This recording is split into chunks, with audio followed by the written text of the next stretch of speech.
আমার চ্যানেলে আমি সাধারণত কোনো কিছু গল্পর আকারে বানিয়ে তারপরে সেই গল্পটি আপনাদের কাছে উপস্থাপন করি। তবে আজকের এপিসোডটি আমি যেরকমভাবে গল্প পড়ে থাকি আপনাদের কাছে সেই রকমটি হবে না। এখানে অনেক ছোট ছোট তথ্য একটার পর একটা তারিখ অনুযায়ী জুড়ে জুড়ে আপনাদের শোনাবো। তো আজকের এপিসোডটা আমার অন্য ভিডিওর থেকে একটু আলাদা হবে।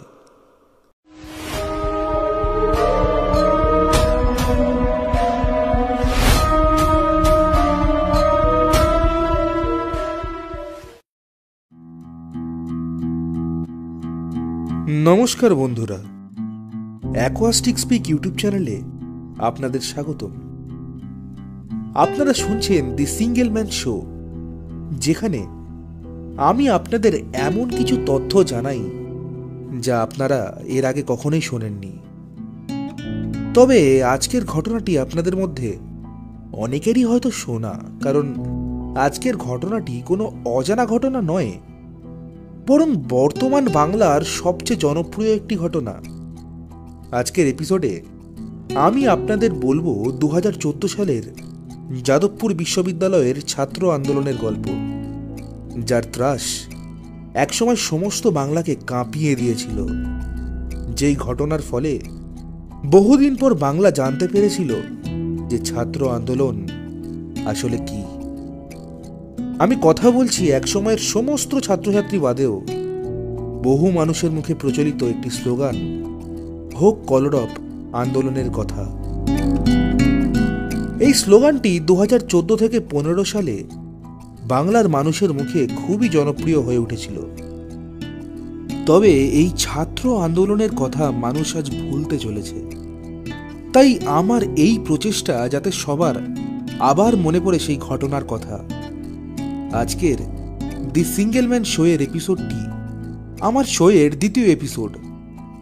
এর আগে আমার শোয়ের প্রথম এপিসোড সজল বারুইয়ের গল্প না শুনে থাকেন, তবে আমাদের চ্যানেলে গিয়ে অথবা ডেসক্রিপশনে দেওয়া লিঙ্কে ক্লিক করে এপিসোড 1 শুনতে পারেন।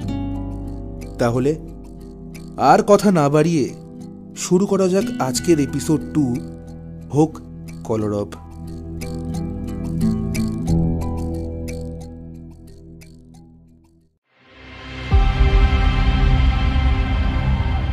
28 আগস্ট 2014।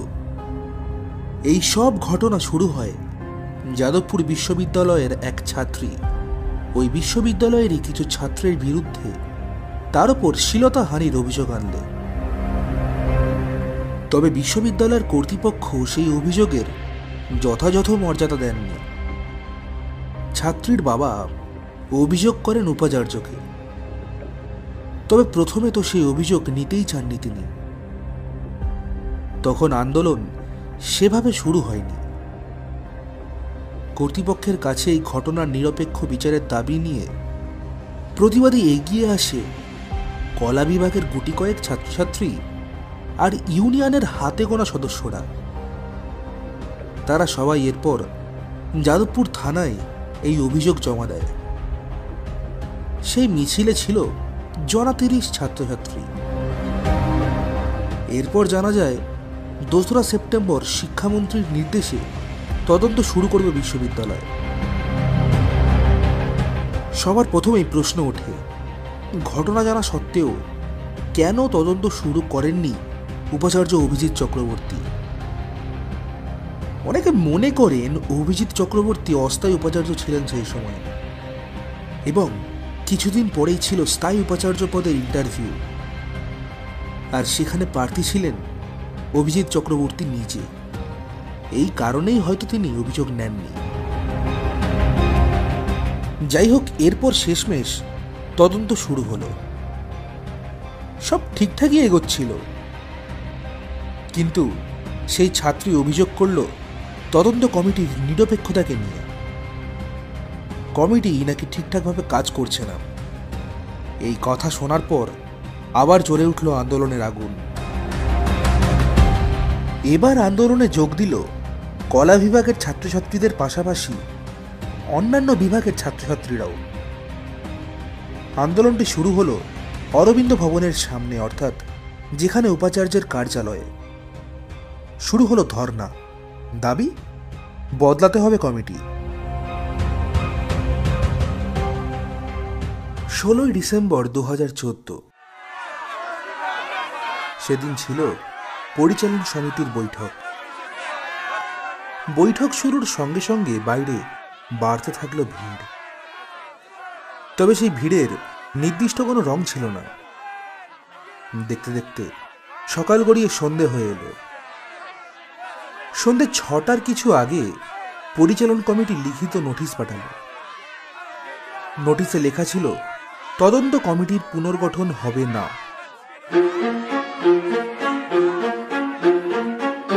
আন্দোলনের আগুন তো জ্বলেই ছিল, এবার এই নোটিশ যেন আগুনে ঘিয়ের কাজ করলো। ছাত্রছাত্রীরা মিলে ঘেরাও করলো সমস্ত বিশ্ববিদ্যালয়ের গেট। এরপর এগিয়ে এলো যাদবপুরের ইঞ্জিনিয়ারিং বিভাগের ছাত্র ইউনিয়ন। যাদবপুরের যে কোনো আন্দোলনে বরাবরই যারা সামনের সারিতে থাকে। তারপর শুরু হলো আন্দোলনকারীদের সাথে আলোচনা। একদিকে ছাত্রছাত্রীদের দাবি উপাচার্যকে বাইরে এসে সামনাসামনি কথা বলতে হবে, অপরদিকে উপাচার্যের প্রতিনিধিরা বারে বারে বলে চলেছেন ঘেরাও তুলে নিতে। কিছুক্ষণ পরে উপাচার্যের ঘনিষ্ঠ কয়েকজন ইঞ্জিনিয়ারিং বিভাগের ছাত্র ইউনিয়নদের বোঝানোর চেষ্টা করেন যে তারা যেন কোনো রকম আন্দোলনে যোগদান না দেয়, কারণ ছাত্রী শ্লীলতাহানির অভিযোগ তাদেরই বিভাগের কিছু ছাত্রদের বিরুদ্ধে আছে। তদন্তে শ্লীলতাহানির অভিযোগও ইঞ্জিনিয়ারিং বিভাগের ছাত্রদেরই ওপর। কথায় কাজ হয়। ইঞ্জিনিয়ারিং বিভাগের ইউনিয়ন লিডার ফেতসু তাদের ছেলে মেয়েদের পিছিয়ে যেতে বলে। আন্দোলনের এত বড় খুঁটি সরে যাওয়ায় সামান্য দুর্বল হয়ে পড়ে মিছিল। রাত 7:45।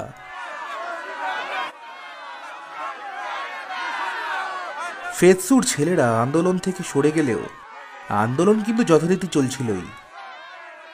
হঠাৎ দেখা গেল বিশ্ববিদ্যালয়ের 1 নম্বর গেট থেকে ধরে ধরে পুলিশ ঢুকছে এবং তাদের প্রত্যেকেরই হাতে লাঠি।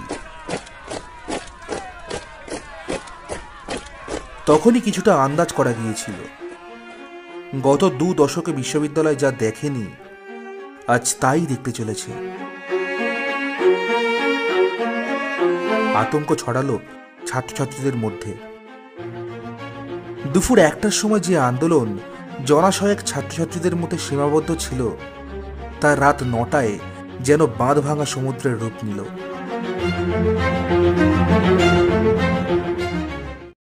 রাত 8:45। উপাচার্য লোক দিয়ে বলে পাঠালেন রাত 9টার মধ্যে ঘেরাও না তুললে তিনি জানেন কিভাবে এখান থেকে বেরোতে হয়। কথাটা শুনে সমস্ত ছাত্রছাত্রীদের রক্ত যেন ফুটে উঠল। চোয়াল শক্ত হয়ে এলো সবার।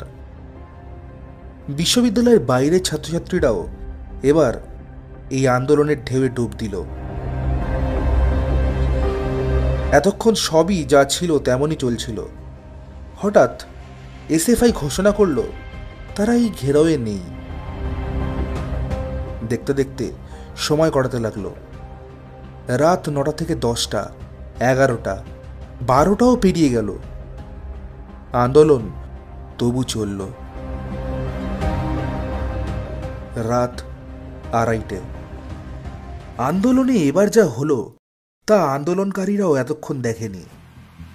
হাতাহাতি, ঠেলাঠেলি, মারপিট, খুনোখুনি সবই হলো এবার। চারিদিকে আন্দোলনের আগুন এবার আন্দোলনকেই জ্বালিয়ে দিচ্ছিল। কোথাও পুলিশ লাঠিচার্জ করে কোনো ছাত্র বা ছাত্রীর হাত ভেঙে দিচ্ছে, কোথাও কলেজের লোকের সাথেই হাতাহাতি চলছে, কোথাও বা উপাচার্যের ঘনিষ্ঠরা ইট পাথর ছোড়াছুড়ি করছে। সেই পাথরের বাড়ি মাথায় খেয়ে কোনো ছেলে বা মেয়ে মাটিতে পড়ে গিয়ে আন্দোলনের ভিড়ের মধ্যেই পিষে গিয়েছে। চারিদিকে রক্তারক্তি কাণ্ড। এই সবের সুযোগ নিয়ে উপাচার্যের ঘনিষ্ঠরা তাকে বিশ্ববিদ্যালয়ে আর আন্দোলন থেকে বের করে নিয়ে গেল। ছাত্রছাত্রীরা আটকানোর চেষ্টা করেনি তা না, তবে আন্দোলনের মধ্যেই লেগে থাকা সেই আগুনে তারা এমনিতেই জ্বলে গিয়েছে, তাই আর পারেনি। উপাচার্য ঘেরাও পার হয়ে পালানোর পর আর আন্দোলনের কোনো মানেই হয় না। তাছাড়া চারিদিকে শেষমেশ সবই রক্তারক্তি হয়ে গেল। তাই সেই রাতের মতো আন্দোলন স্থগিত হলো।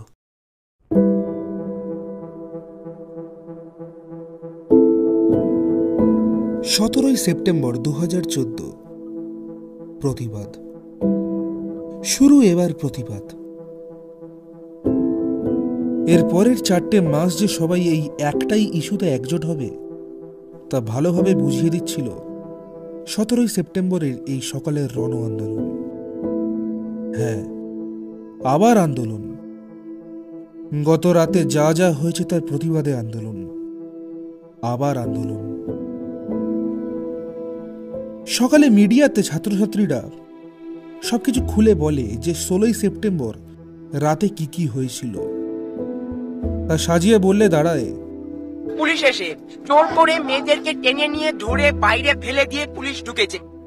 এরপর একটা মেয়ের বয়ান হলো, ছেলেদেরকে তো মাটিতে ফেলে মারাই হয়, যারা মেয়েরা ছিল তাদেরকে যথেষ্টভাবে সেক্সুয়ালি অ্যাসল্ট করা হয়, তাদের গায়ের ওপর পা দেওয়া হয়, তাদেরকে বিভিন্নভাবে নিগ্রহ করা হয়। এই সবই চলছিল। এর মধ্যে হঠাৎ মিডিয়াতে উপাচার্যের বয়ান নেওয়া হয় এবং তা ছিল এই যে আমাকে ছিনিয়ে নিয়ে যাওয়ার চেষ্টা হচ্ছে, আমার দিকে উন্মত্তভাবে ফিরে আসছে এবং অশ্রাব্য ভাষায় গালাগালি করছে। যদি পুলিশ ওই সময় আমায় না বাঁচাতো তাহলে হয়তো আমি কালকে খুনি হয়ে যেতাম। একদিকে ছাত্রছাত্রীদের বয়ান ছিল পুলিশের বিপক্ষে এবং অপরদিকে উপাচার্যের বয়ান ছিল পুলিশের পক্ষে। দুদিকেই যেন টান টান জেদ।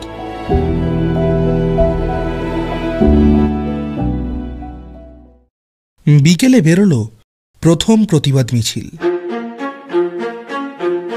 চারিদিক থেকে আন্দোলনের দাবি অথবা স্লোগান কাগজে টাঙিয়ে বেরিয়ে পড়ল সবাই। কোথাও লেখা আছে, বহিরাগত, আমার কথা কি মানতে চাও না? নিশ্চিত তুমি বহিরাগত। বর্ষা ফলকের বিষ মেখে নিয়ে কালো মুখোশের আড়ালে যত বহিরাগতরা এসে ঠিকই চিনে নেয় কারা বহিরাগত। বা লাঠির মুখে গানের সুর অপরিচিত যাদবপুর ইত্যাদি। আন্দোলনের এই লেখা কাগজ বাদে বেশিরভাগ ছাত্রছাত্রীদের হাতে ছিল জ্বলন্ত মশাল। রাস্তায় উপাচার্যের মুখোশ পরিহিত পুতুল কাঠামো আগুনে পোড়ানো হলো। কেউ কেউ বা এইসবের ভিডিও করে ফেসবুকে বা টুইটারে আপলোড করতে লাগলো। সোশ্যাল মিডিয়ার দ্বারা চারিদিকে ছড়িয়ে গেল হ্যাশট্যাগ হোক কলরব। যেন পুরো কলকাতা শহর জ্বলছিল এই আন্দোলনের আগুনে। এইসব দেখে যাদবপুরের অধ্যাপক সংগঠন জানালো উপাচার্যের পদত্যাগ চাই। অবশ্য শুধুমাত্র আন্দোলনই এর কারণ নয়।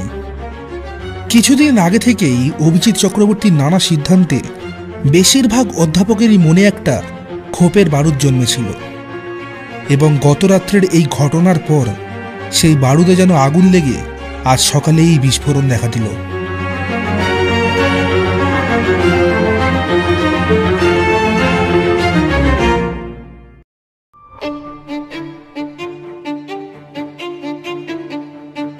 সেদিন অধ্যাপক সমিতির সেই সিদ্ধান্ত ছিল যেন ছাত্রছাত্রীদের আন্দোলন না ছাড়ার বার্তা। তাই আন্দোলন আরো শক্ত হয়ে বসল। শুরু হলো ক্লাস বয়কট। চারিদিকে শুরু হলো হোক কলরব গান। 16 সেপ্টেম্বরের রাতে 40 জন ছাত্র গুরুতর জখম এবং 37 জন ছাত্রকে গ্রেপ্তারের বদলা নিতেই হবে। এই ঘটনা সংবাদ মাধ্যমে, ফেসবুক এবং সোশ্যাল মিডিয়া সম্প্রচারিত হলে প্রতিবাদে ফেটে পড়ে সমস্ত লোকজন। কলকাতার বিভিন্ন স্কুল কলেজের ছাত্রছাত্রীদের মধ্যে তোলপাড় শুরু হয়ে গেল। ধীরে ধীরে এগিয়ে আসে দিল্লি, মুম্বাই, হায়দ্রাবাদ, ব্যাঙ্গালোর সহ ভারতের বিভিন্ন শহরের আপামর ছাত্র সমাজ। আন্দোলনের ঢেউ এমনকি ছড়াতে থাকে দেশের বাইরেও। অচিরেই হোক কলরব শব্দবন্ধনটি হয়ে যায় বিশ্বব্যাপী এক ছাত্র আন্দোলনের মুখে মুখে ফেরা স্লোগান। 17 তারিখের পর থেকেই ধারাবাহিকভাবে নানান মিছিল সংগঠিত হতে থাকে কলকাতা শহরে।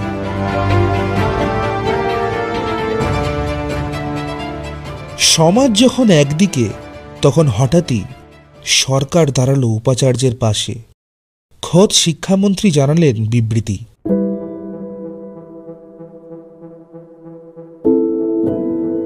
তিনি নাকি এখনো পর্যন্ত উপাচার্যের কোনো গাফিলতিই পাননি।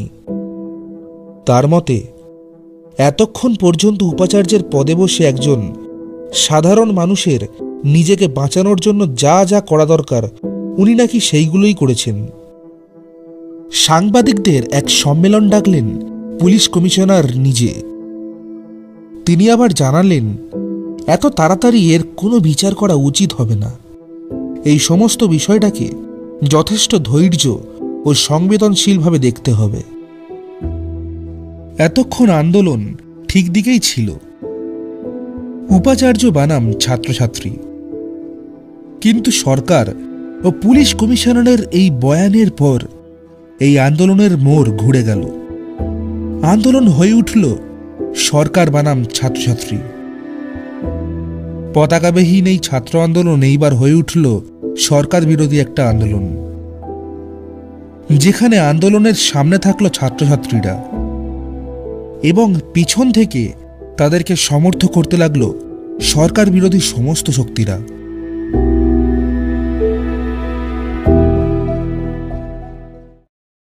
20 সেপ্টেম্বর।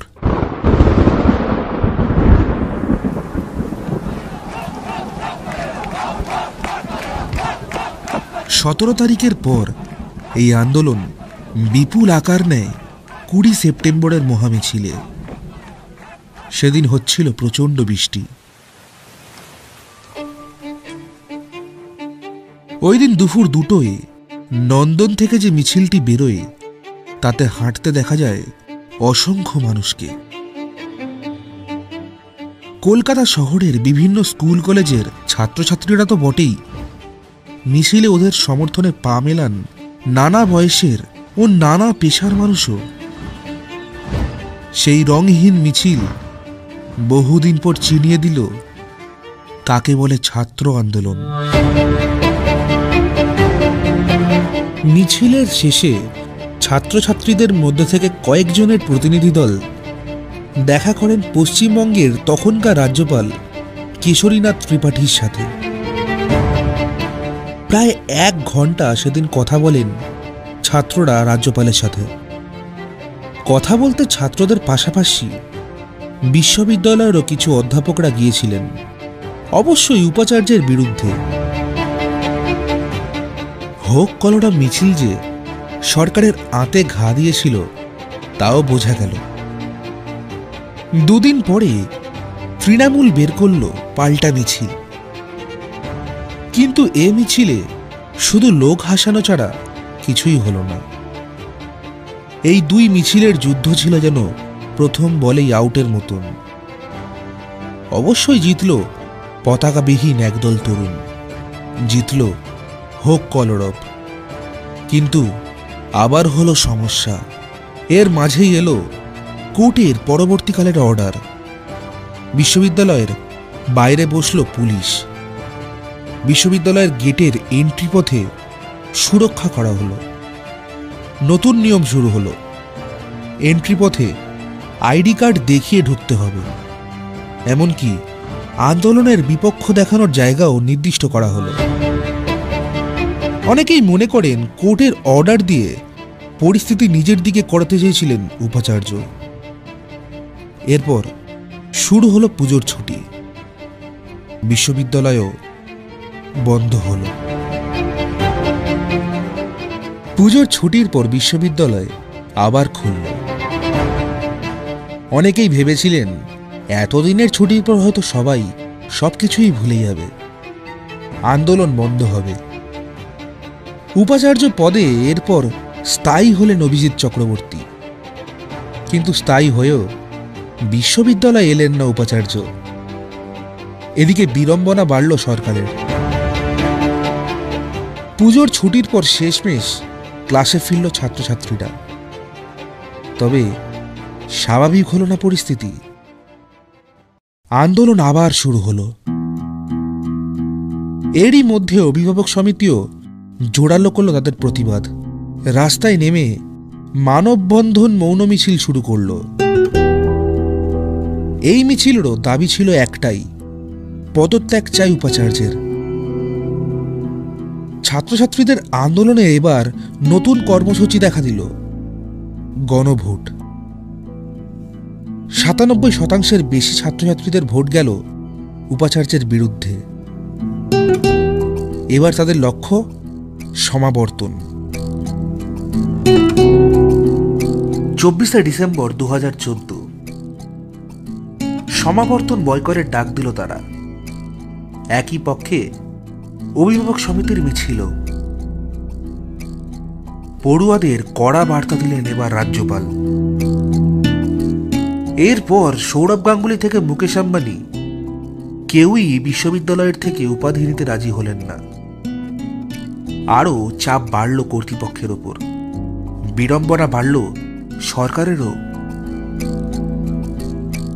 এই ২৪শে ডিসেম্বরের দিন রাজ্যপালকে বিক্ষোভ দেখালো ছাত্রছাত্রীরা।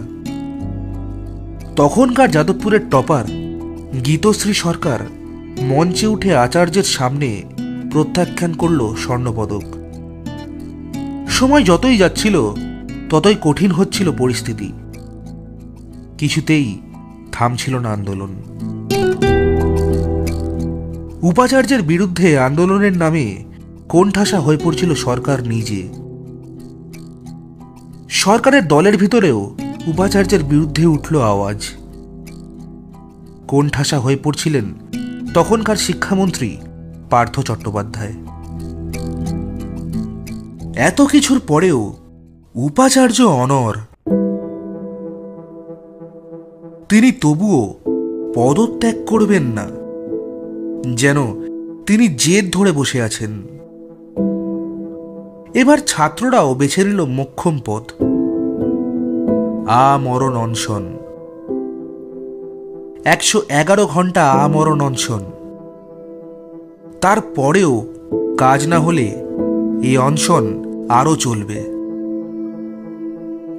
নতুন স্লোগান লেখা হলো, লক্ষ লোকের মশাল হয়ে আমরা যেন জ্বলতে পারি, সারা জীবন চলতে পারি। ৬ জানুয়ারি ২০১৫। ৬ জানুয়ারি রাত থেকে শুরু হলো অনশন। বিশ্ববিদ্যালয়ে আসা আরো কঠিন হলো উপাচার্যের। এলেও বিশ্ববিদ্যালয়ের পেছনের পথ থেকে লুকিয়ে চলে যেতেন। ছাত্রদের অনশন আন্দোলনও জোরদমেই চলল। তখনই এই পুরো আন্দোলনের ওপর একটি গান লেখেন ফসিলস ব্র্যান্ডের গায়ক, আমাদের সবারই চেনা বাংলার রকস্টার রূপম ইসলাম। গানের নামও হোক কলরব। কলরব কলরব কলরব কলরব, জব্দ হোক নিঃশব্দ হোক। এদিকে আমরণ অনশনে অনেক ছাত্রছাত্রী ভেঙে পড়েছে, কেউ বা বিছানা করে শুয়েছে। তবু মনে আশা নিয়ে রয়েছে যে এই সবের একটা না একটা ফল বেরোবেই।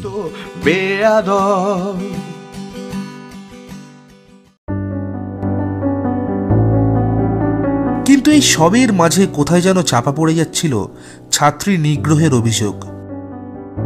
সেটাকে নিয়ে ফের একবার ঘুরে দাঁড়াতে চাইলেন উপাচার্য। ছাত্রী নিগ্রহের সব দাবি মানার ঘোষণা করল কর্তৃপক্ষ। অপরপক্ষের শেষ চেষ্টা বলা যেতে পারে। কিন্তু উপাচার্যের পদত্যাগে অনড় থাকলো ছাত্রছাত্রীরা।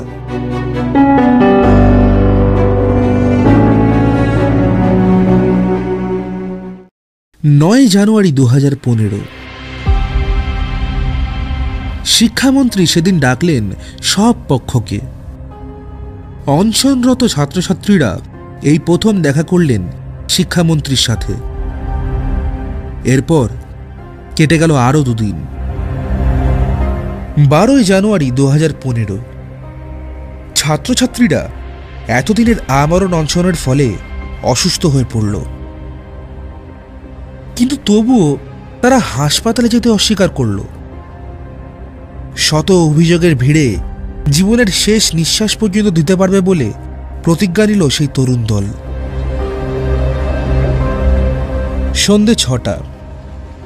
এই সমস্ত শোরগোলের মাঝে হাজির মুখ্যমন্ত্রী। চারিদিকে সবাই যেন সজাগ হয়ে উঠল।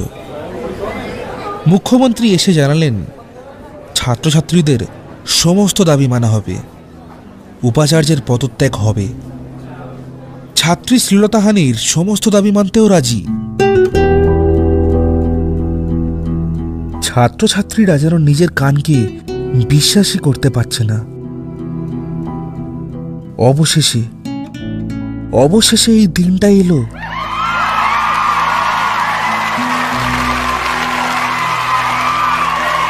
চারিদিকে ছাত্রছাত্রীরা খুশিতে চিল্লে উঠল। পতাকাবিহীন এই দল শেষমেশ যুদ্ধ জয় করেছে। শেষমেশ এই আন্দোলনের রীতি হলো।